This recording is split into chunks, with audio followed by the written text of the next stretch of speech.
Ouais les amis, j'espère que vous allez bien. Alors AJ+, le média alternatif sur internet, vient nous informer que l'Algérie vient d'adopter une loi pour contraindre la France à nettoyer ses déchets nucléaires dans le Sahara.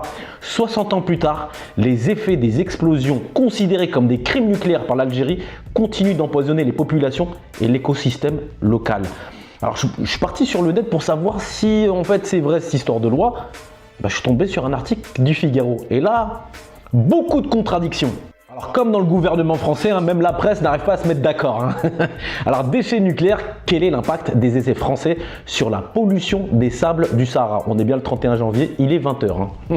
Alors je ne vais pas tout vous lire, mais il y a un truc qui m'a sauté aux yeux. Science Advance vient de démontrer que les bombes nucléaires atmosphériques français baptisées à l'époque gerboises en ont en réalité laissé peu de traces à la surface du Sahara. Les scientifiques démontrent que les 4 premiers essais français dans le Sahara, sur un total de 500 essais atmosphériques, jouent un rôle insignifiant sur la radioactivité des poussières de sable en provenance du Sahara. C'est pas ce que dit AJ+. Regardez, cancer, malformation, maladies chroniques, les conséquences de ces explosions continuent d'empoisonner les populations locales, mais elles ne sont pas les seules affectées. On continue. Un rapport confidentiel de 2010 révèle que la France a délibérément exposé ses soldats à ces expérimentations en Algérie pour étudier leurs effets sur l'homme. Waouh! Waouh!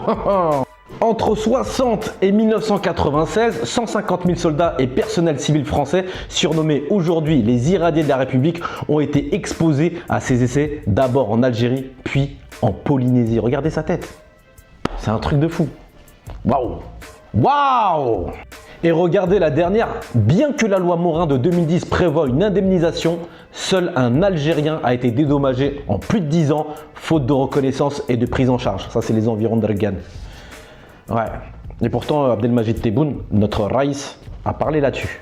Il avait dit quoi? Il avait dit « La France est devenue une puissance nucléaire et nous nous sommes tombés malades. Venez nettoyer, venez !» On ne veut pas de votre argent. Oui, on ne veut pas de votre argent. Venez nettoyer. On s'en fout de votre thune. Vous n'avez plus d'argent de toute façon. Donc, venez nettoyer. Et après, on pourra discuter de plein de choses. Reconnaissance, les archives, tout ça. Tant qu'il n'y a pas ça, il y aura toujours des tensions. Donc, d'abord, venez nettoyer. Voilà. Et cette loi, elle est pas mal. Tahiyat Jezer.